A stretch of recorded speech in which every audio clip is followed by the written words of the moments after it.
For my sins over the past 25 years, I've been a program director at the Mount Eliza Centre for Executive Education. My topic has been business excellence and all the same stuff we've been talking about here today. Now, one of the things we've noticed over those 25 years is they run a lot of residential programs for executives. So you go down there for a week at a time or 2 weeks at a time, and you're a totally closeted member of a syndicate, perhaps, doing a whole lot of work in accordance with whatever's assigned to you during those days. So it's very demanding. The peer group pressure, you can imagine, is pretty intense. Well, one of the things we've noticed over the years is that you can't just hammer people mentally for 2 weeks. They've got to have some physical release. So Mount Eliza, in its wisdom, spent some capital on squash courts, tennis courts, pool tables, swimming programs, Zumba classes, you name it. It's anything to get these guys and gals to do something a little bit physical during their 2 weeks of intense training, if you like, in management techniques. What we noticed over the last 25 years, a trend has developed. For some reason, we've discovered that the shorter people in Mount Eliza executive programs outperform tall people when it comes to hand-to-eye coordination games, tennis, volleyball, all of that, squash courts and so on. And we've started to collect a database of short versus tall people, and we're finding that the short people always outperform the tall people. Now, being a part of a university, it's an association with the University of Melbourne. There are a lot of dons associated with the University of Melbourne. You know, academics have been there for some time. And of course, they have a theory for why is this the case? Why is it that short people outperform tall people? And they look for examples. You may remember in the martial arts games, Bruce Lee, was he tall or short? Short guy. What about Jackie Chan? Martial arts, short. These guys have a fantastic capability in martial arts in terms of short. And I once watched a video of a martial arts expert in Aikido, one of the martial arts, which is that one where you use the energy of your attacker to beat the attacker.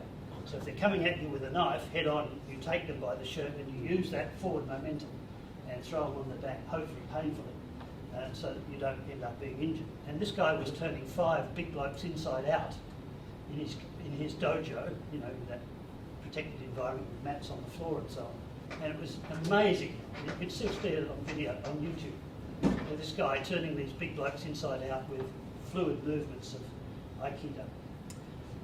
What I'd like to do today is verify those statistics at Mount Eliza by setting up a competition between the 4 shortest people in the room here and the 4 tallest people.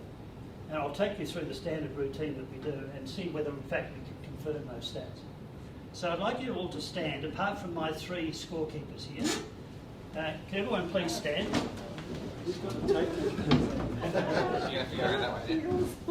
Take your high heels off, you read. How many we've got? We've got 1, 2, 3, 4, 5, 6, 7, 8. If we divide 8 by 2, we get 4. So we're going to have a team of 4, the 4 shortest against the 4 tallest. So you're definitely in the short team. So if you can come around, perhaps come around this way and join me in the short team. Who's the next shortest, guys? Help me out here. Yeah, I think Ajit, you might be the next one. Next.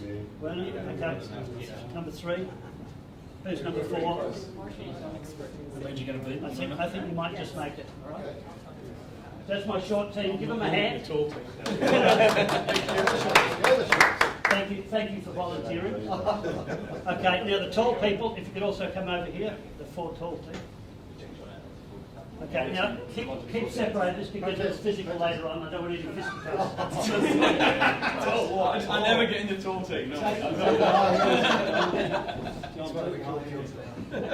All right. Who's wearing wedges? Now listen up. This is a very serious competition with standard guidelines for how it's to be operated. Otherwise, the stats are not counted in terms of the database. So here are some of the rules. First of all, we need you to elect a captain on the following basis: the most garrulous, extroverted personality of the whole group. All right, as your captain. So I want to know who Captain Short is and who Captain Tall is. So you've got 15 seconds to sort that out.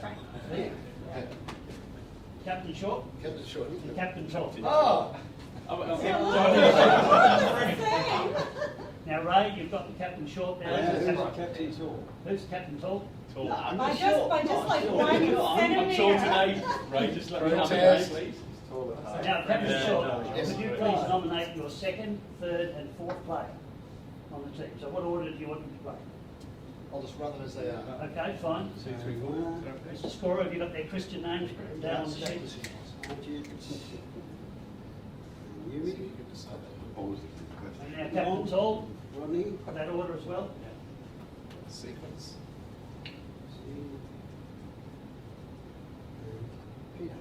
Beautiful. So we're all set. Now let me explain the rules of the game here.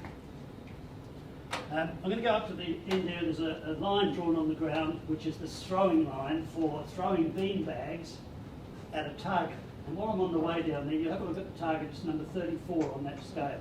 There's a bright red arrow on the target. So we go up to the throwing line here. Now the idea is that you must have both feet behind the line, not on it, so that's a foot fault. And if I see one of those, I'll call it out and you won't score for your team. So watch your feet, make sure you don't crib the line. So both feet behind. You can go right back here, 2 feet behind the line if you wish, but you probably wouldn't want to do that if you're trying to be as accurate as possible. So usually you go right up to the line, but make sure you don't go on it or over it. So far so good? Tall people have a problem remembering these instructions. I don't know why it is. I'll be alright, I'm sure. You'll be all right? I'll be able to relay that. Okay, now here are the rules. You have 4 bean bags. Each player is going to start with 1 bean bag and throw it at the direction of the target and try and land between 32 and 36 on the mat. That would be a successful throw. And if I am the customer and I'm happy with that, I'll say yes, it's in, and it will be scored by Ray over here, who's going to document that as a successful throw for your team. Got the idea? So here's a throw that might finish like that. It is off the mat, but it's good for length because it's between the tolerance limits of 32 and 36. So as long as you're between 32 and 36 and on the mat, it scores. So this is great for length. Perfect. 34, but it's off the mat. So Ray won't score for your team. I am open to pride. That's right. So width throwing is just as important as length throwing. If it crosses 36 or 32 line. Well that's when the customer, which is me, has a judgment call to make. So for example, if it's here, I've got to decide is that on the mat or isn't it? And that's up to me because I'm the customer and you know the rules. The customer is always right. Right. Okay. And no correspondence or bribery will be entered into in terms of that. Right, let me show you how it works. You throw from behind the line and you try and land on 34. No good, right? You think after doing this for 1,000 companies, I'd be able to do better. But I'm sure the short people will be able to do better than that. I'm not so sure about the talls, right? We'll see how it goes. Now, we're going to throw it in the order that you were designated. Captain first, then number 2, 3, and 4. Please don't get out of order as you throw the bags, because we're keeping the records accordingly over here against your name. Okay? All clear so far? One other rule, and this is very, very important. It's to do with sledging. It is absolutely encouraged. Yes. Professional beanbag throwing has a code of practice which includes the sledging element. And we were doing this the other day, for example, in a private hospital in Melbourne. One of the nurses was about to throw the bag, and another nurse went up to her ear, and it was a male guy from the outside, another nurse, and he whispered in her ear, he said, "Darling, I love you." She couldn't throw for 20 minutes. It was a wonderful example of low-key sledging without being super aggressive. And word of warning, there is no cameraman behind the camera, so you can't blame Joe the cameraman. Can't blame the camera for that. All right, so let's get on with it. We'll start with the short team. So if the short team can go around to the end up there, take the bags with it. Bags. All right, Captain Short. Scorers ready? Blue bags, blue pens. Yep, ready. They're all different, see? Do your best, Frank. Boom. They're all different ways.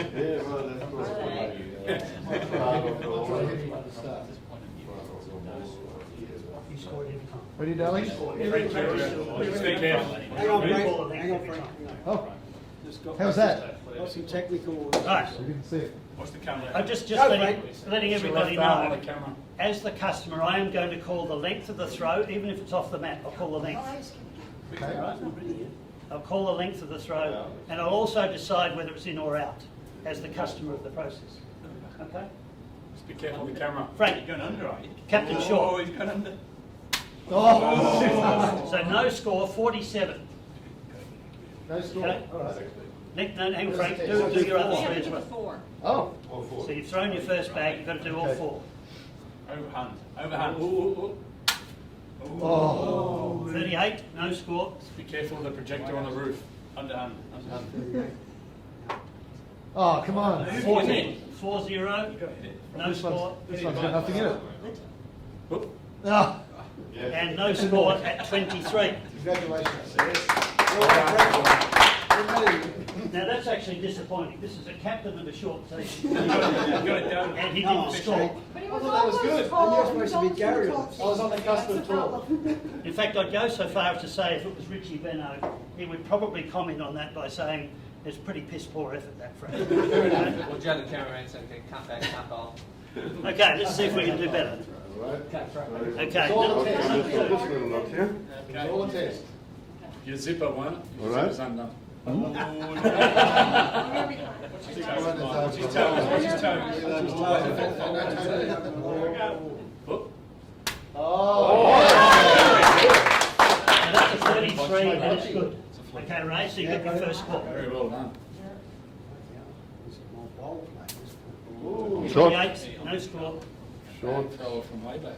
This thing is a pain here. This is. What's that toe? What's the total? Glass cleaner. 27, no score. Come on, shorties. That's the one. Yep. Oh.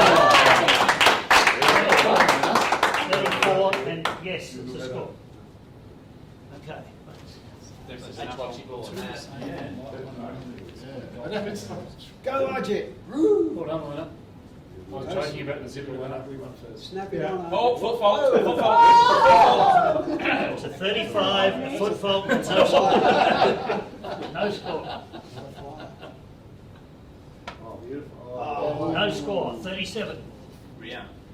So I'm calling out the length of the throw every time. Oh, that's one of mine. 41, no score. I'm feeling this is harder.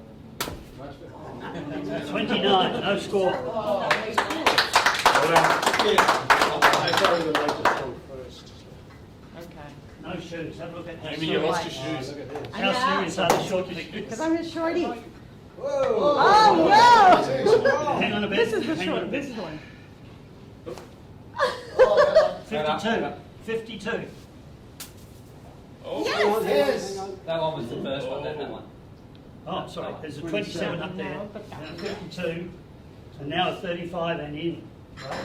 Yes. This one's in. Yes. Okay. It's easier when The they're. third one was just don't- when they weigh. And the fourth one is now 24. 24. That's because I need to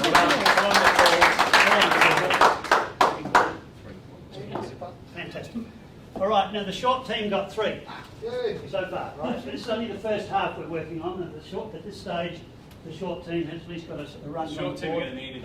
in half. Not very good, but 3 out of however many, 12 maybe. No, 16. I just want to make an observation about tall people. See, one of the problems you've got when you're throwing something about that far, you've got a lot more atmosphere to look through than the short folks. So your vision is slightly impaired compared to the short folks. The other thing is if you're actually in a stand at ease position, standing with your feet, reasonably comfortably apart, your centre of gravity is much higher than a short person. So you tend to be swaying in the breeze just a little bit. Even bend your knees. And It's in the- it's imperceptible. And But if you're trying to launch something with either hand, it's very difficult to actually get a consistent trajectory. And you'll see that tends to happen Does that mean we get a higher score if we yeah, double points. here. And we'll just see how you go. Anyway, who's Captain Tom? Handicap me. Captain What? Tom. Captain. All right, now just before we get underway here, the short folks, give these people a bit of space because it's not often they have to do this sort of thing in public. It's bad enough to be tall, It's another to have to be exposed in public. But we can't do comments like Yeah, that. come Well, on. Sandy is very, very well. Get into it. Don't worry about all that. Sledge on. Careful. Whoop. Hey, here we go. Okay, here we go. Throw stuff at him. Yes, you mean. All right, the scorer's ready. What's his Don't fake whisper in his ear. Celebrate the wings. Let's celebrate the wings. Look at it. Whoops. Toes. Watch out. Protest. Oh, I actually feel quite short at the moment. no, really? Hand action. Wow. No score, Almost. 31. Cool try. Let's go. 37, no score. Oh. That's it. Yes, sir. It's ready, bro. 33. Hey. Yeah. 33 again. Now, Very close to I just point out, did everybody notice that the tall people actually scored there? There were 2 scores out of the 4 there. And we have very special terminology for this in the beanbag world that's called a fluke. And you don't often see it in this sort of situation, so give them a hand, they did well. They stand Right. next to each other. You guys are more or less the same. The little differences count. Rodney. Go this ones. Come on.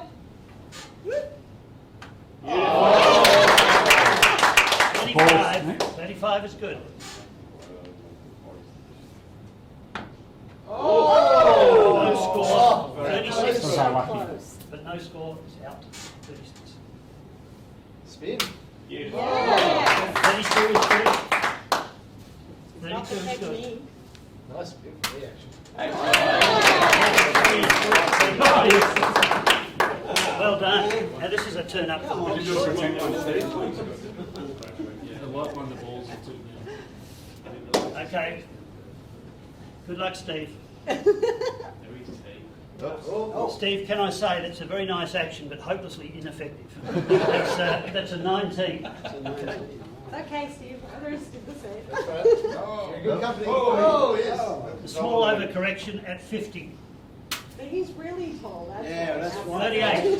Very good. Oh! And no score at 33. Aw. Okay.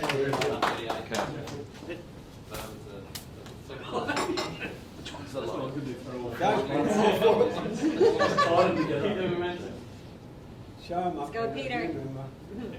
You're tall, so it's okay. 32, but no score. Oh! 33 is good. Nice technique. Oh! No score at 32. Not happy. Not happy. Bit rough. Well done. 35 is good. All right. Now, we're going to ask our scorer here. Who's winning at this point? The tallies are winning. The score is I'm gonna currently harm my 7. heels on Giant. You concentrating on what's happening here? She's getting taller. Is that what No. 7 is playing 3. Okay? So there's a good lead for the talls. We'll It's see if they close. can keep it up. Now, it's half time in this competition, and this is where the captains have a pivotal role to play, as in all professional sport. I want you to give a 10-second speech to your team to lift their game and see if we can get the second half to outperform the first half. Okay, away you go, captains. 10 seconds. Fire up your team. Not team. You've got to find them first, right, Frank? Sorry, we've got several. Yeah, you got a little bit of togetherness. Oh, it's not public speech and Yeah, public. public speech. I want to hear it. I want to hear kill. I want to see a certain amount of film. Especially the ones that are heavier. Okay, that's enough. Actually, normal when we do this, we hear the words kill and a certain amount of frothing at the mouth occurs. Oh, nice. You guys are fairly conservative in your speeches, but it should. Yeah, you're a bunch of wimps. Come We'll on, see if get it to happens. us. Get to us. All right, now this time we're going to start with the talls, just to even it up. We'll let the talls go Ooh. first. Oh, So good. Captain Tall, if you would up to the line. Now, just before we get going, I think I've discovered a problem with the shorts. I think we will. The shorts seem to be underperforming the norm. Okay, got something? So I'm going to put a little incentive on for the team here, All right. on the target. Okay. Not green. Might increase the focus a little bit in terms of what we're trying to do. Go on the plate. All right, away we go. You can't really lose. Very nice. 33. Well done. No score. 37. 31. No score. 32, but no score.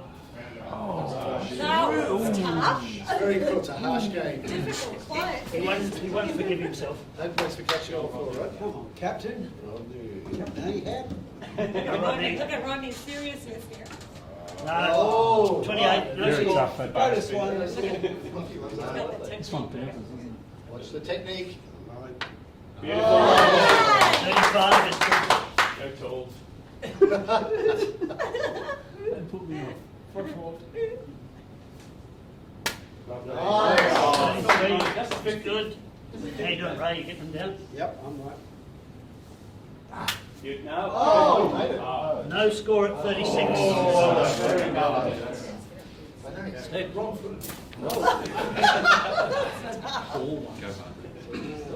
If he's short, he would have caught them all. 50 bucks. No score at 28. Circus, they're all short. Thanks, Jimmy. We're circus Yeah, but so you're tall for me. No, 36. No score. 31. No score. And 33, 0. No score. Okay. Here we go, Peter. That's the whole thing. Pressure's on, Pete. No pressure now. Let's go, let's go. 33. No score. Oh. 36, but too long. No score. We know how harsh she is. Let's go. Yeah. 33 is good. Beautiful. 32, but out. Perfect. Now, Ray, how many they got? 4. They got 4 the second half, guys. Come on, And let's 7 go, the Shorty. first. Let's Total go. of 11. Yes, 16. 16. Okay. Show him how it's done. It's only a 4. Frank, 5% we have to got 7 to catch up. We might go a bit Wax on, We're flying. Sorry. wax on, wax off. Now, just to remind the whole team, you've got 7 to catch up for the deficit, and then, of course, you're going to get in front. Be the bean bag. This is where the tough get going, agreed? This is the championship round, second half, last crack at it. Pitch away. I like the 50. Oh. Careful, careful. What's the wind? Come on, slate him, guys. 40, 4-0, no score. Oh, Yes. Nice. 35 is good. Almost out of sequence. Almost out of Bit sequence. of heavy breathing would be good. Oh. No score, 37. Your shoelace, mate, just picture. No, no shoelaces. That's all right. Yes. Yes, 35. Nice. Come on, 5. How Shorty? Coming home short. Coming home short. Oh, I don't know this stuff here. Bring it home. Yep. Oh. Yes, I paid that 34. Are you tall or short, referee? Ah, that thing is a No pain. score, 17. That- 17. That light one you can throw. 28, no score. Short. 24. No pressure, I did. Nice, Andrew. Individually? No. Yes. You probably can throw them all. No. No, you've got to do them one at a time. That's also a rule, I should have mentioned. Yours is 4 out of 4. Yeah, one at a time, Andrew. Oh, in the zone. Beautiful, 33. Is that 50 bucks? Get the time. 28, no score. Oh, I got $50 in your house. 36, but out. close. He's on the money there for a bit, but missed out. 35, good for length, but no good for width. Oh. No score at 35. You go with it. Don't need it with my eagle eye. Come on, you. Cute. No pressure, Yumi. Oh, I'll Yumi. start with Mate, the you the up your one I shoes can't on do and try. anyway. Four. Oh, Yumi. Oh! 32, no score. Whoop. 49, Nice. Oh, that one. 39, 39, We've already lost. Oh. and 16. Okay, Four. now let's have a look, Ray. 4 and 4. All right, so just calling out the results here. The short team got 3 in the first half and 4 in the second, a total of 7. 25% improvement. Come on. The tall team got all 7 of those in the first half and got another 4 in the second. So the tall team's the winner by 11 to 7. Give them a hand. Well done. It's a rare occurrence, but you get the odd outlier in statistics, and this is an example. Outliers. All right, now what I'd like to do, if I can set the camera up so we can look at these results. I'll set up an easel so we can see the results on the camera. And I want to take you through what's actually happening here with respect to the processes that we're talking about. So the fun part's over, now we'll have a look at what the hell's happening here. All right? Good. Okay, have a look. Well done, Thanks, Toll. Skipper. Well done. Well done, Toll. Well done, Toll, guys. Well done, Toll and John. Now, just so that the camera can capture what we're doing here, I want to make sure it's in shot. Pretty close. Are these things automatically focus? Yes, they do. Can I ask you guys to all come up here so you can see what's on the board here as we process this? Yeah, walk in front, that's okay, Steve. You mean no problem, just walk through. Okay, I'll get some pens here that might work. Okay, let's have a look firstly at what Ray was keeping score of. The way this works is we've got the short team listed here, and we've got the short names down here, the various players, and the tall team down here on the bottom. And every dot on this chart here represents a successful throw on the mat and between 32 and 36. So here you can see Frank started off as captain short, got a 0, so there's no dots in this part of the thing here. Each rectangle here is a throw. So 0, 2, 0, 1, a total of 3. Okay? Good maths, by the way, Ray. Well done, mate. Added up well. And in the second half, they got a 4. Now, first thing I want you to notice is what's happened at half time. At that stage, we had 3 versus 7, and we decided to have a team speech and an incentive program to come on, you guys, lift your game. That was the intent behind that. So what happened? The shorts went up by 1. Well done. Must have been a good speech and an incentive program. But have a look at what happened to the talls.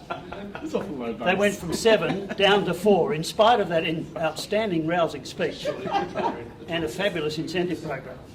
Okay? Now the analogy, of course, with the real world is a lot of CEOs try and get their people to lift their game by team speeches and incentive programs, a combination of the two. And the truth is, as we discovered in IBM, it doesn't work. Because your people the previous year were doing the best they possibly could anyway. And to say, come on, lift your game, as if you're slacking, you've got to do you can do your job more. There's a certain amount of that you can do if, in fact, the processes are reasonably under control, and it's a question of how much effort you put into them. Like sometimes in football, you know, Buckley, for example, would argue Collingwood has to put in more effort in the second half. But to execute the processes that they've already preordained in terms of the game plan. By the way, football coaches are very much into this process mindset. The leader of that was Mick Malthouse. When the Eagles were top of the ladder back in the AFL, this is going back, 8 years or something, he recognised that when you kick a football from centre half back to try and hit it forward, there's a lot of risk and variation in the process. That you can spray the kick left or right, and it sometimes doesn't hit the target, many times. So he said, how do we minimise the variation coming out of the defence? Answer, you take McIntosh, who was the centre half back, and you work with the people to run from the back line, handballing the ball out of defence and running it to centre half forward. and then trying to hit the forwards coming out. And furthermore, he said, well, how do we minimise that risk? Because you can still come unstuck. And he came up with the idea, which he got from the Indian hockey team, which is that when you pass the football to your mate, you only pass at 45 degrees left, if I'm running in that direction, 45 degrees left or 45 degrees to the right. Never straight on, because the guy would have to do a U-turn to grab it and run into the forward line, and never horizontally. So the idea was to minimise the risk of losing the ball. All of my teammates know that if I've just grabbed the ball, you're in the right spot to receive it, and so are you, Peter. Got the idea? And if there's no one there, then you would know, Patrick, that you better move to the 45-degree spot. I'm just using this as an example of process thinking in sport. Similarly, if you look at high jump over the last 100 years, they used to do it with scissor jumps, and then they moved to the Fosbury flop, and then they used the back over the bar thing or whatever it is. I don't know what they call that now, but you go over backwards, not forwards. Amazing changes in the process by which you get your centre of gravity over that bar. Very, very interesting to watch. So all the coaches are into this stuff as well these days. They call it the game plan, of course, but it's really what's our process control measures in terms of doing it. So if we look at the aggregate here of the two teams, we went from 3 and 7 is 10 in the first half to 8 in the second half. We actually got a lower aggregate performance on this process in the second half, even though you had a learning curve, right? You got used to that stuff and so on. If we look at the total customer impact of this process, and I was playing the role of the customer here, if we just forget the competition for a moment, we've got 10 and another 8 is 18 out of 64 hits. Okay, so if you were a customer on the receiving end of this beanbag process, you wouldn't actually be too happy with that as a hit rate. Let's have a look at the other data we've collected here. One of which, was it Peter doing this one? Or? Yeah, Peter doing that. Yeah. Oh, no, the other one I want, the run chart. Patrick was doing the run chart. Now what this is the length of throw plotted in the vertical axis. The two black lines here represent 32 down here and 36 up there. That's the tolerance that the customer will accept. And so you can see we've got some of our results are inside the tolerance band for the length of the throw. This doesn't measure the width, by the way, so a lot of these throws are out. But you can see that in terms of the length of the throw, we haven't got our act together.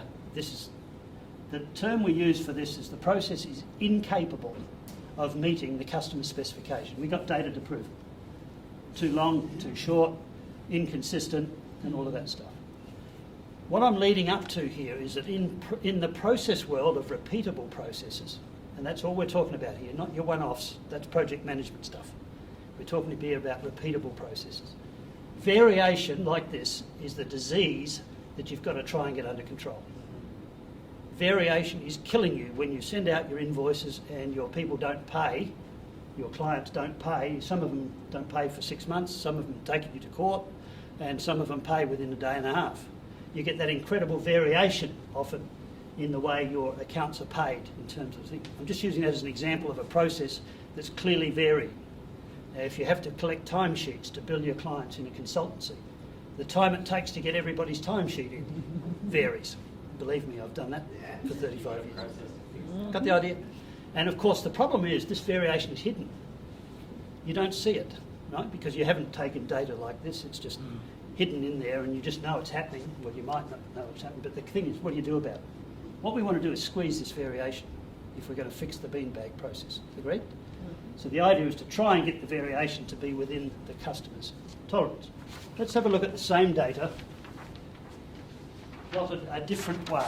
Now this is exactly the same data we just saw, but this time we're plotting horizontally the length of the throw, and we're putting a dot in each box for the times that that particular value occurred. So here I can see about 8 throws that were at 33. Okay, and there was 2 throws at 34. And out here there's 1 throw at 52. So you can again see the variation here, right? It varies from a low of down here to a high of value up here. Now if we draw the envelope here, it sort of looks like this.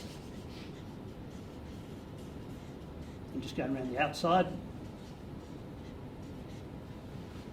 And what you can see, those of you who've sort of had a look at statistics in your life, perhaps at some stage in the past, what's happening here is you're getting random variation around the central target.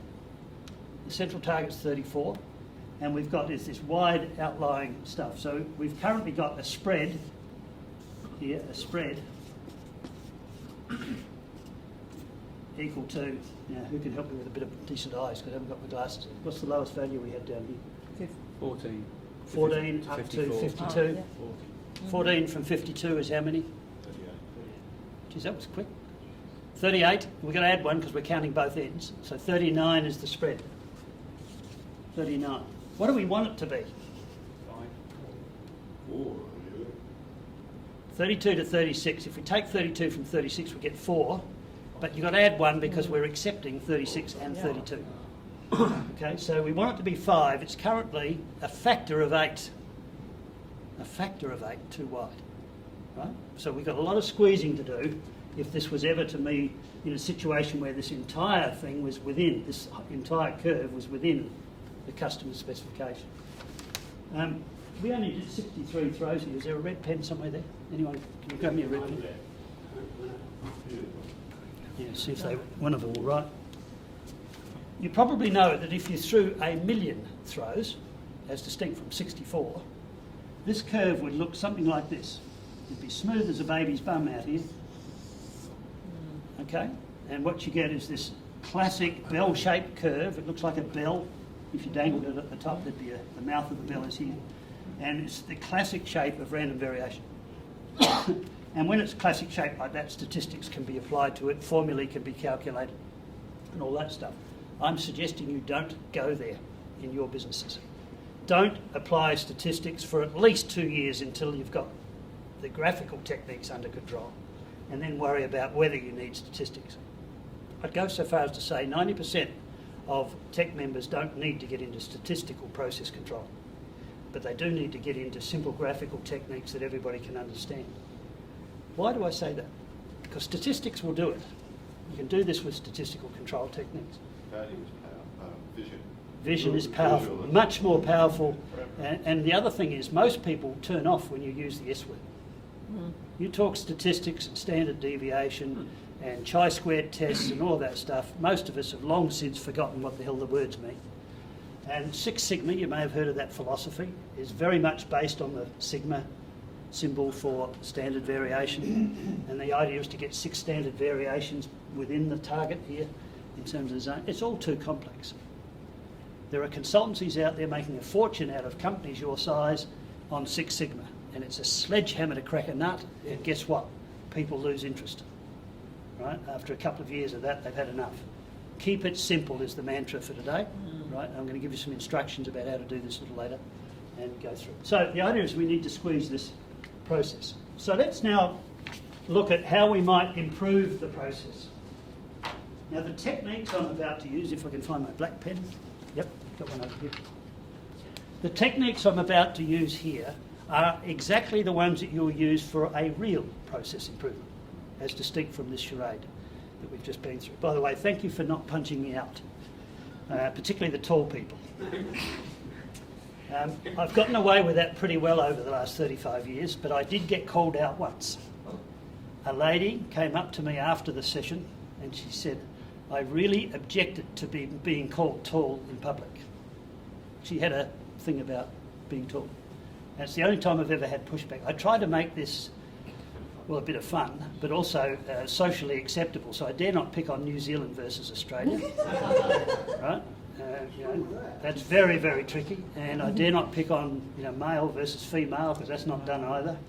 And we can't do black versus white, as we discovered on the NBA yesterday. All right. So I go with tall versus short.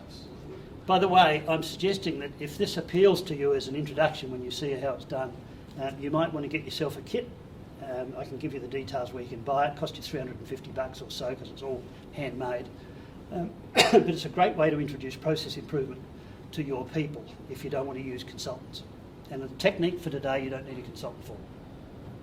I'm deliberately picking a technique you can just do without having to engage me or anybody else to do the training. Okay, here we go. I'm going to fix this process. So the first thing you do is you get a small team together, let's say typical size 3 or 4 people. Not 15 or 20, guys. That costs you too much, do you agree? if you've got 15 or 20 people taken out for a couple of hours, and that's all we need them for is 2 hours, it's still a lot of burden on the organisation. So 3 or 4 people for 2 hours. Here's the first thing you put up. You put up the heading as a facilitator. What are the causes of the process problems? And I'm going to put in brackets, i.e. the causes of process variation. Because that's the disease, the common disease of all repetitive processes. They vary. And the trick is to make them as consistent as possible. Get rid of that variation. All right, where you go, call it out. You've now seen this thing in action. It's a process. Different weighted beanbags. Different weight of the bags. Okay, next. Operator skill. Different operator skills. Now, before we go on, I'm trying to get a methodology across here. When you're writing as a facilitator these suggestions of what's wrong, make sure that the first word triggers a negative reaction. Negative. You're looking for problems. So someone said operator skills is the issue. You notice I added the word different. Right? The problem is they're different. If I just put operator skills there, you wouldn't know what the issue is, right? You wouldn't know, are they too well practiced? What's the problem? The fact is they're different. Okay, next. Lack of strategy. Yep. Lack of a strategy. Lack of training. Lack of training. Shock. Hang on. What was that one? Okay. Sometimes. Yep. Peer pressure, if you like. Excessive distractions. Fear. Yeah, next. What's causing this process to vary? Height. Different heights. Different player heights. That's a myth, isn't it? Skew lane. What was that? Skewed lane? Skew lane. Yep, skewed lane. The substrate that we're aiming at. Yep. Slipperiness of the substrate. Slippery mat. I'm just adding a couple here just to finish it off. And perhaps, varying Strict client. air conditioning. Yeah. Or some that could have gone in. Insufficient. Poor incentive. I'm going to put here capricious customer, Yes. etc. Right? Now, let's hold it there. All I'm trying to do is get the methodology across here, not to get into the nth degree. So I'm stopping at 1 page of stuff. In the real world, you need 2 pages. Typically, you'll have 16 to 18 or so suggestions from the floor, from these 3 or 4 people, as to what's going on. Now, the facilitator here can simply be any member of your organisation that sat through this once, including your good self. So one of the punchlines to this training, in terms of what you might do with your people, is for the first one, you might facilitate it, because you've seen it once with me. So you want to put yourself in there as the facilitator for the very first time. After that, anyone else from that team could do the facilitation. It is that easy, which is a key reason why this is so damn successful. All right? It's so easy that anybody can facilitate. They won't like facilitating 20 people, because that's pretty onerous, but to stand up in front of your colleagues with 3 people and they're just sitting around here and we're all trying to work on this together, it's not a big deal. It's not a big public speaking exercise. You still have a few people, of course, who never do it, right? They say, no, it's not for me. And you could, in a large organisation like Steve's, you could have some people who are really practiced at doing this thing and they could move around the organisation doing facilitation. It's possible. All right. So the next thing is we remove from this list 3 categories of item. The first category is duplicates. Is there anything on here that's 7/10 the same as something else? Literally the same stuff. I'm not asking for cause and effect logic here. If we were to fix that, it would fix this. Not interested in that yet. I'm simply saying, have we put something up there twice or 3 times? Anything to do with the operator. Training operator. All right. Operator, player skills heights. and heights. Yeah. Okay, so we've got different operator skills, lack of training. Which one do you want to keep? What's the statement of fact? Strategies. Operating skills. And the different player heights, isn't that That's Well, also similar? Be different operator. Different heights and different operator, right? So we take out one. Should we take out the heights? Yeah, I think so. Now just do that, right? Notice, by the way, I put bullet points down here. I did not number them because we're only going to number them after the deletions. So that's one of the tips that I'm putting on the recording here. Make sure you use bullet points, not numbers, when you first brainstorm what's causing the problems. What else do we have? Operator skills and lack of training, very closely related, but you could argue that's possibly the fix for that. Therefore, they're different. It's not actually the same statement. So I leave it on. I also doing it. I've got a hidden reason for leaving it on a little longer in this methodology introduction. So you got the idea. You remove the duplicates. Next, and by the way, it's not an exact science, so 7/10 overlap is enough to make it a duplicate. Next, you remove potential solutions from the list. And it's often flagged by the words lack of. So often when people are thinking, how can we fix this? Well, we ought to have a bloody strategy for how to throw bean bags. We didn't have one. So you flag it. So I'm going to use an example, right? You'd have to check with the person who put it up. Who did put it up? Is that what you're thinking? That perhaps, you know, if in a perfect world we'd have had a strategy. All right, so I'm going to take it out. It's a potential solution. Okay? This is a statement of fact, you could argue, so you could check with the person who put it up. If it's a true statement today, the way we currently throw beanbags, leave it on. It was. Right? It's not, yeah, there you go. It was. That's So it's okay. not a solution, it's a statement of fact. We didn't have any training. Yeah, although you could extend that argument to this too, I suppose, and say we didn't have a bloody strategy either. But this is more practical, hands-on thinking. Anything else that's... I think skewed lanes we're going to excuse. Well, it's a statement of fact. The lane was skewed, right? It's not lined And the up mat with was a slippery. carpet. Oh, Right. The mat was slippery. That's not a solution. That's a statement of fact. Yeah. Okay. So you got the idea. Very quick to do this. Only takes a minute to go through each of these categories. The third category. By the way, let's do a test. What are the first two categories for removal? Duplicates. Next. Potential solutions. Right. Good.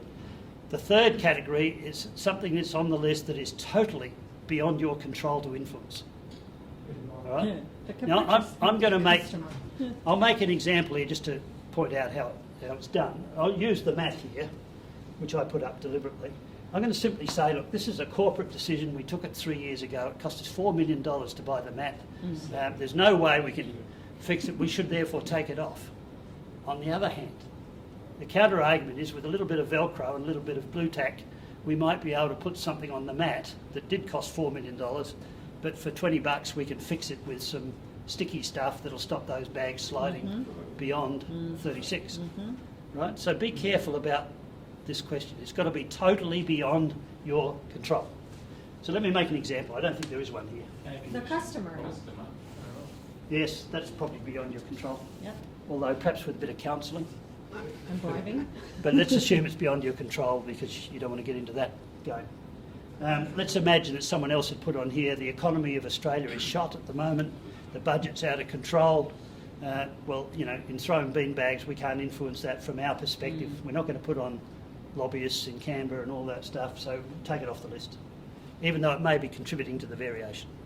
Has everyone got the idea? So, duplicates, potential solutions, and totally beyond the control of this team to influence.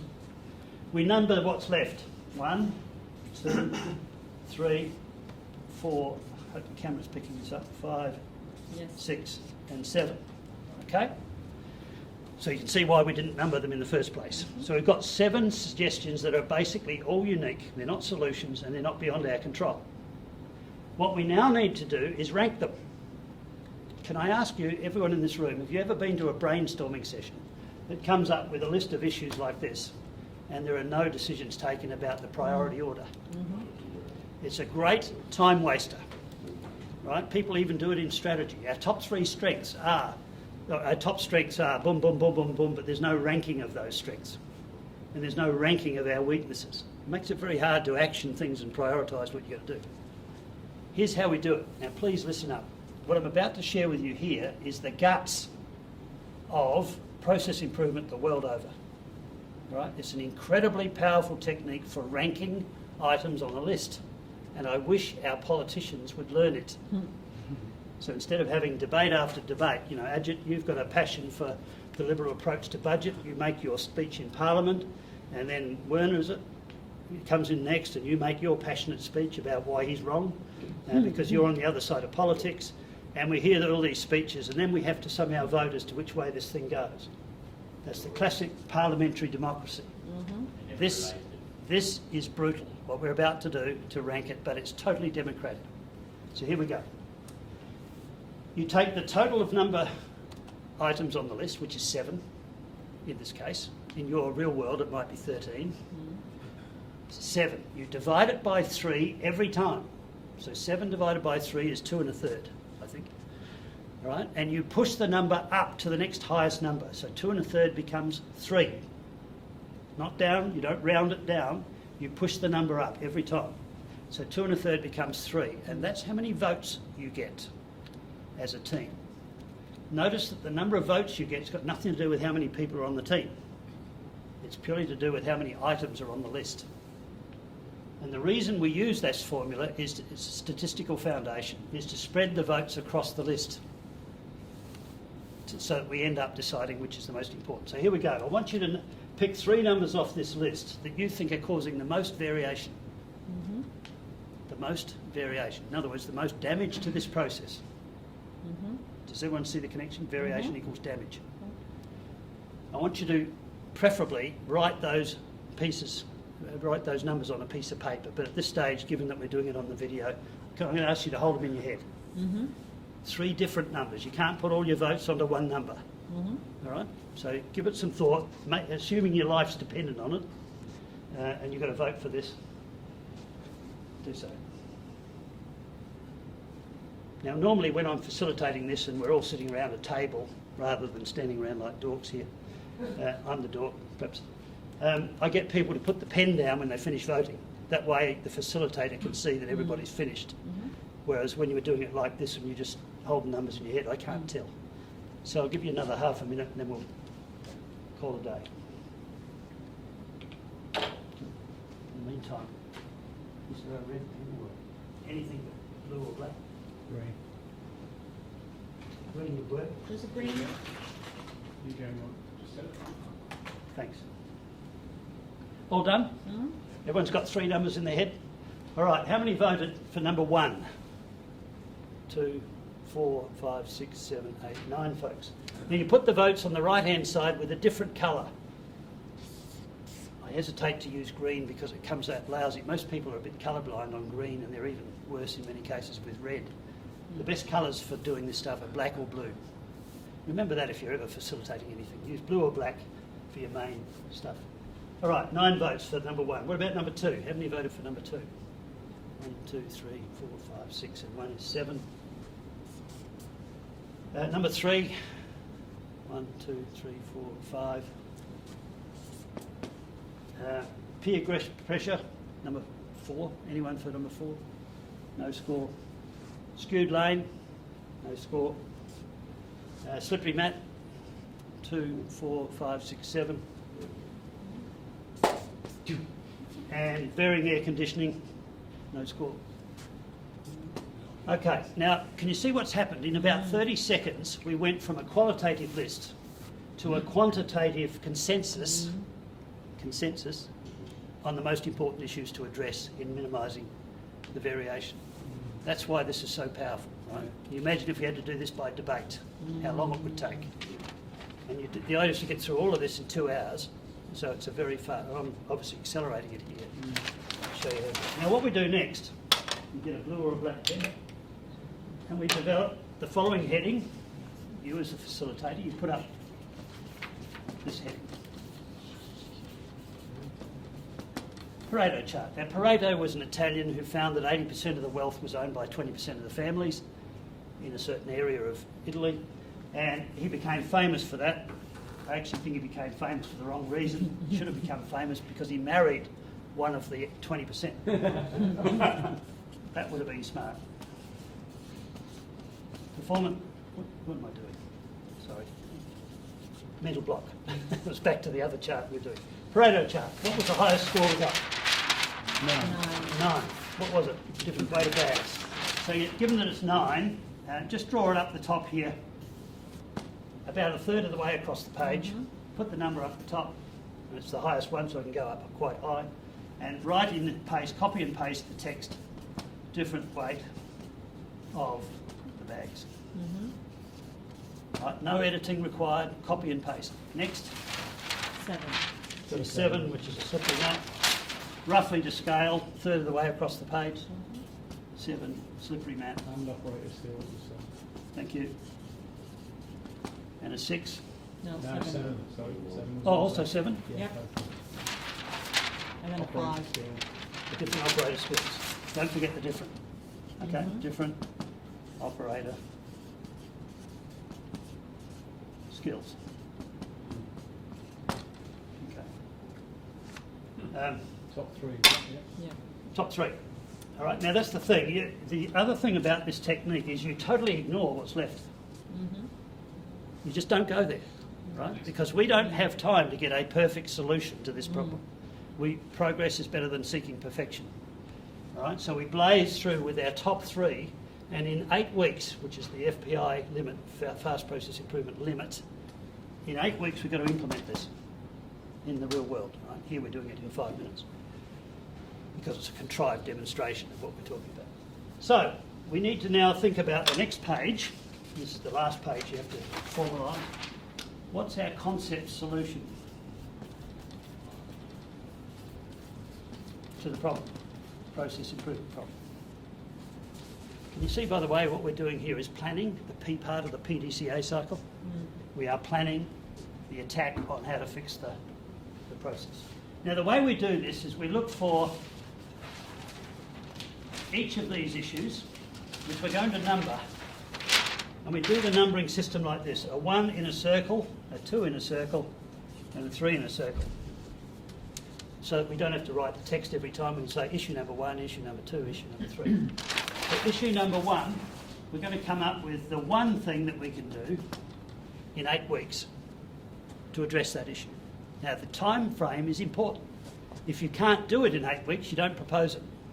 So it's no good saying we're going to completely revamp all the IT systems of the United Care aged facilities in 8 weeks. You just can't do it. So that's out of the question. You have to do a workaround here to address the issue. Got the idea? So you've got to lower your sights to the 8-week deadline. And then we're going to add that, whatever it is, as our concept solution. Notice there's no S on the end here. There's one solution that's going to have 3 parts. We're going to add it to what we're going to do for issue number 2, a one-liner, just a concept, one-liner. And we're going to add that to what we're going to do for issue number 3.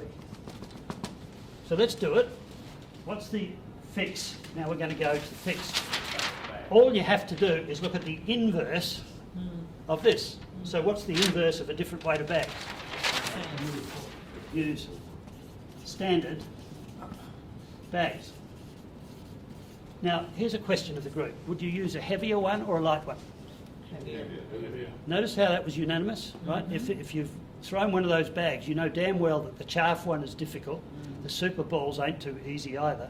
But you've got a chance with the shell grit or the wheat. That's the contents of the bags. I did that deliberately as an example of the group think. Occasionally you need to use that. These people are experienced in this particular process. They've been doing it for years, probably in your business. So if there is a shade of grey question, like, well, what standard bags are we going to use? Ask them, and they'll tell you.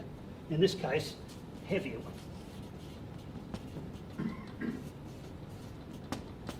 Right, either the shell grit or the wheat. Number 2, what's the problem here? Slippery mat. We could put Velcro on it, say, or, you know, whatever you put a fence around it. Spray it. Yeah, all of those things. Spray it with gunk, right? So let's use the Velcro then. Use Velcro. Number 3, good skills, I think. Different operator skills. All right, what's the fix? Training. Training is good, but it takes too long. One operator. One operator. Documentation, That's etc. the strongest operator. Pick the strongest operator. See how the group's working?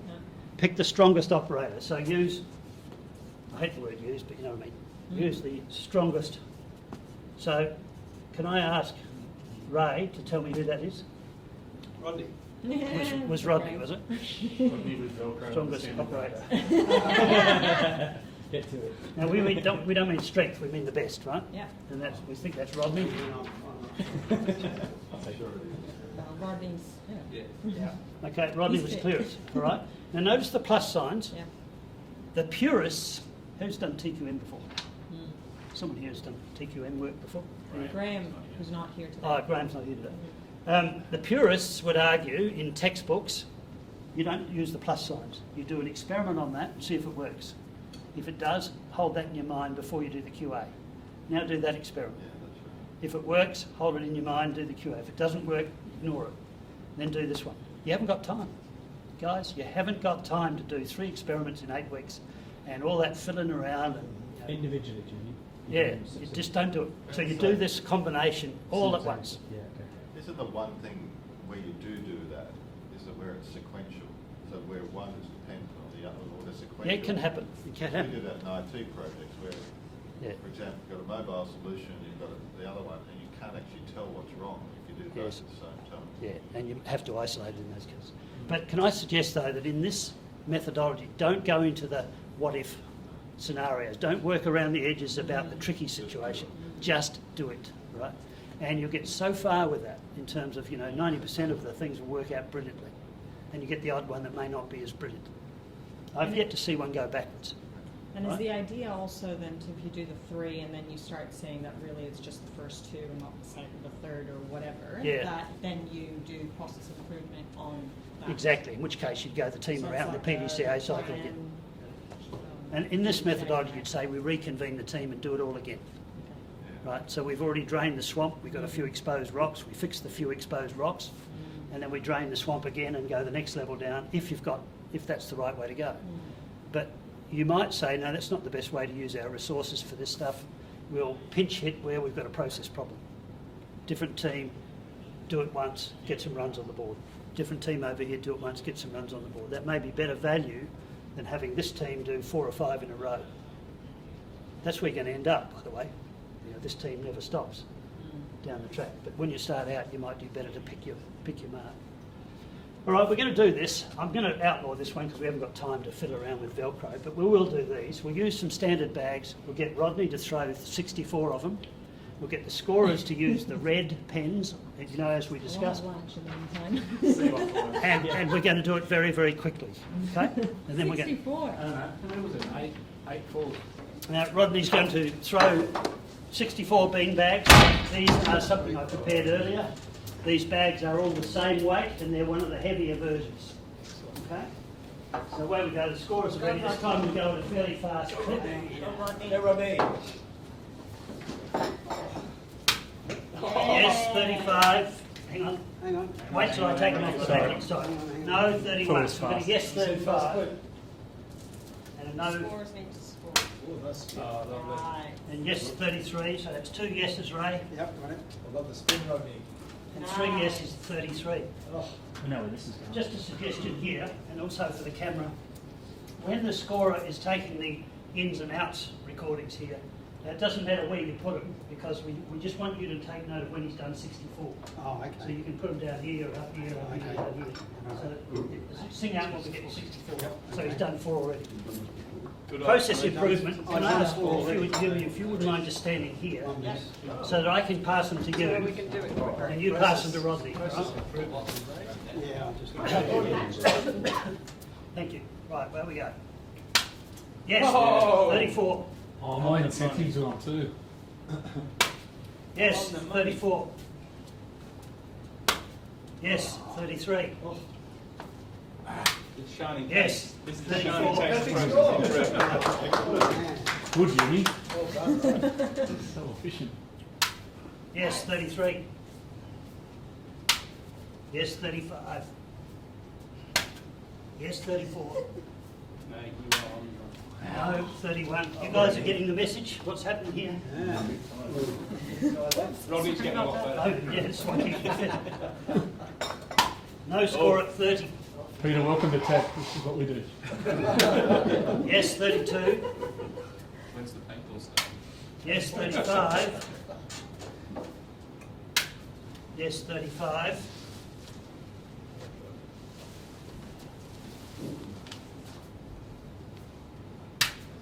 Yes, 35. That's it? That's No, it? 37. No, keep going. Yes, 33. Ooh, ooh. No, 30. Starting to get tired? No, Ray, we've got to populate that whole right-hand half. Stretch, stretch. Yes, Wow, 34. that's a fantastic one. Yes, 36. No, 31. Yes, 34. Yeah, he's tall. Thank you. See, but he's young too, and I think this has something to do. Oh, right, that- Yes, 33. Got it. Everything to do with the bags. Yes, 35. Ah, No, 32. Yes, 32. no talking during your throw. Well done. Come on, Ross. Yes, 36. Yes, 33. Ooh. No, 32. Yes, 34. Keep going like this, you're going to have to come on tour with me, Robbie. Might need a shoulder repair. Yes, 35. Yes, 32. Sit down. No, 36. No, 31. Have a go and scorers, you keep going. Good job, scorers. Yep, 34. Yes, 33. Yes, 34. And yes, 33. That I dick. Getting used to it. Done. Training's kicking in. Yep. No, 36. Yep, 35. No, 38. Yes, 33. Well into it now, Rod. Bring it on. Yes, 36. No. No, 37. No, 30. Doing well. Yes, 34. We're set. It's okay.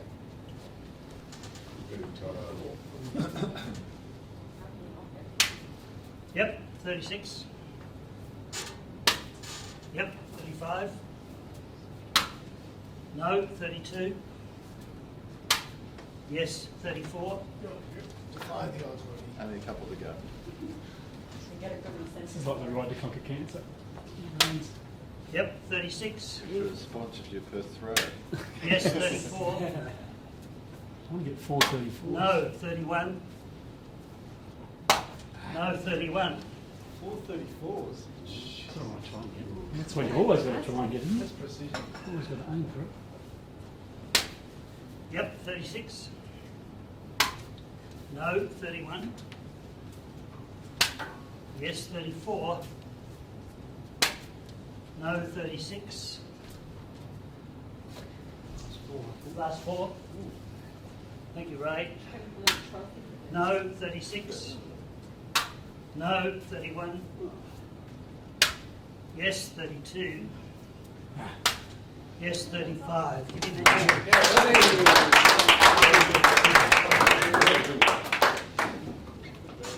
Okay, for the benefit of the camera, I'm going to do the same thing. If you guys can come up this end quickly.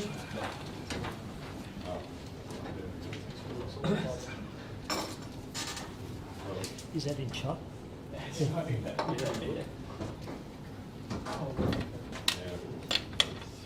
We'll just let the scorers finish up the charts. If you want to have a go, Peter, you can have a joke. Or with the blue one. You guys bring it up when you're ready. Well, I can take yours. We'll start with this. You guys can catch your breath. Okay, here are the results from the red bags, which are the standard bag weights.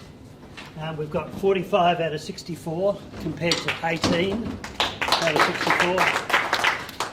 All right, which is darn near a factor of 3 in terms of hit rate. Look at what happened in terms of the increment over and above what we had before is, 20 odd extra compared to what happened when we put an incentive and a team speech on, right? We went down in that case, whereas here we just went up and got some very significant breakthrough. The reason, of course, is simple, that people in your business don't tend to attack the root causes of your problems. And that little Pareto analysis that we did with the top 3 things is aimed at getting to the root causes of your problems in the fastest way possible. There are better techniques that take longer, but we found in practice it's better to work with a crude technique that gets you there quicker. Okay, so that 2 hours is an absolute limit for doing the planning for how you're going to do it. Now, what's missing here, of course, is what is the action plan to actually put the new solution, the concept solution, into place. And we do that on a simple 1-page Excel spreadsheet. And during the back half of your 2-hour planning session, you actually plan the detailed actions to do issue number 1 added to issue number 2, or the solution part solutions 1, 2 and 3. So there's actually some actions on the team members, and they get nominated to do they volunteer to do the tasks, so that you know that by the end of your 8 weeks you've implemented 1 + 2 + 3 on the concept solution. I'm not going to put it up, it's just a simple Excel spreadsheet, but you will get a copy of that today, this afternoon when I get home. And I'll also send you a copy of these instructions, 1 page. You know, what are the steps you need to do, the brainstorming, the multi-voting that we did, all of that stuff, 1 page, 16 steps, you just follow them, 1, 2, 3, 4, 5, 6, etc. And the other thing is we've got a summary there of how to do the Pareto charts, what they've got to look like when you've done it as a facilitator. So you have absolutely everything you need to do this tomorrow morning if you wanted to. And here's the point, if you don't do it fairly quickly, you know what's going to happen, right? You know, this bloke over here, when his knees are upright and he's aggressive, he'll stand up and say, what have you done about it? And you say, oh, nothing, you know, haven't had time. Still aggressive. Still aggressive. But the chances are you won't get back to it. So if this really does appeal to you, my suggestion and my cajoling for you for today is give it a try. Pick a process that you are keen yourself to see fixed. Don't pick a huge one. Pick something relatively small in your business, like collecting timesheets, and work on that process as a repetitive process to see if you can improve it in that 2-hour planning session. And you'll be amazed what happens. I've got to tell you a little anecdote about this. I was working in PNG, 3,300 people in this company, so it's not a small company. And the CFO, Chief Financial Officer up there, rang me up after I'd presented the stuff in a session like this. It was just the same beanbag thing. He said, I'd like to cut loose and do 3 fast process improvement projects immediately. Are you in favour of doing that? I said, yeah, go with God, my son. Get out there and give it a go. So he called me 3 weeks later and he said, I got a hell of a shock when I did that. He said he facilitated all 3. And he said, the shock I got was that the people who came up with the solutions were my people, my admin people and accounting people, and they came up with different solutions to what I thought the answer was. And I realised that I didn't have all the facts. I wasn't aware of the biggest problems that they were facing, and they actually solved it better than the CFO saying, I'm the expat from Australia, I know best about accounting, and the locals, they were Indigenous folks, they did a better job of actually finding the problems using this technique. Can I ask Mark, just in, Yeah. you'd run this exact beanbag because that Yep. cements the process Yeah. into people's mind, and then you'd go Into projects. This is a process I want to Yeah, have a that's it. for. I think this is the best way I've found in 40 years. It's not my invention. Deming, if you've ever heard the name, invented this. He's dead now. He died in 1993. But he was one of the godfathers of the whole quality movement, process improvement activities. And he designed this to be a very fast way into the whole philosophy of process improvement. Would And you run this kind of session to pick the processes that you're going to fix? So No. that vote out of the process? No, well, you could, but I reckon it's a sledgehammer to crack a nut. I think if you just said to your people what process, you know, you'd still have to do it in a meeting, I guess. What processes are giving you grief? Which ones take a long time? And here's my tip. I'm thinking of Steve. Where are you, Steve? In an organisation like yours, there's a lot of labour, right? A lot of manual processes. I would target the most manual intensive processes first, because people get delighted when they realise you've freed up some capacity. Now remember, you can't sack them. You use that capacity to do other stuff that they need to do. If necessary, you move them out of that area into another area. But make sure that the multi-skilling idea is alive and well, because quite often You no longer need 3 people in accounts receivable, you only need 2. You've now got 1 person that can go into accounts payable, for example. Got the idea? So you can move your resources around, but it's a genuine financial benefit because you've improved your capacity by improving the processes. So it's got to be seen as a real financial benefit. Can we have the run sheet, please, Patrick? Okay, here's the visual representation of what's happened here. Can you see the red line is now much more under control in terms of the limitations. Occasionally Rod went outside the scope. It did pretty well, didn't he? But not as well as a bloke called Darren Milne, who used to be a state cricketer in Victoria. And he worked for the company I was dealing with yesterday, Cochrane Construction. And he threw 62 out of 64 bags in. And Rodney did well, he got 48. So I couldn't believe it. He had it on a string. He just went. I'm buying next year. Next sheet. I'm going to pack it. So let's finish this off. The spread was 39. Here's the new version. So if we look at the spread here, can someone help me here with the eyes? So from 32, 38. From 30. 30. 99. Oh, sorry, 29. 5 plus 4. 29. Okay, so 9 is it? Yeah. So the spread is now 9. All right, so we've reduced it by 75%. Now, if you wanted to get better than that, of course, you go again around the loop, right, and just reconvene the same team. What we find is it's better to reconvene them and start again than to try and work off the data from the last one. So you don't say, look, we've already done the brainstorming, we've got 11 or 12 issues here which we've already found, we've just done 3 of them. Let's pick the next 3. Because things will have changed as a result of the first implementation. Do it again. And of course, what that does is cement the technique. So you don't want to go into variations of this technique, is my advice. Just do it. Just turn the handle. The fun comes in the content. Take the fun out of the technique. Just keep the technique as a standard routine thing.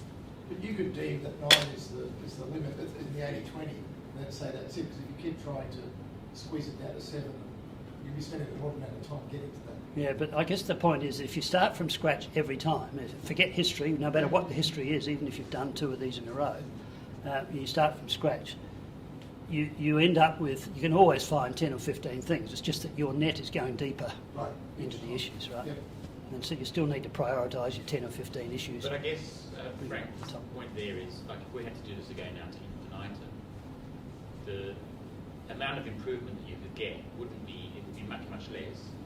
So at what point do you say, I know Ray said that you would have continued forever, but at what point do you say this process is, the done. return is not going to be enough It's to done. actually warrant it? Can I give you a tip from Toyota, right? They've been doing a lot longer than I have. They often get asked this question: how come you guys, Toyota, how come you guys get 6% productivity gain every single year for 70 years? Surely you're hitting diminishing returns because you've been doing this for 70 years. And they just laugh. They say, because everything's a new platform and you've got new technologies coming in.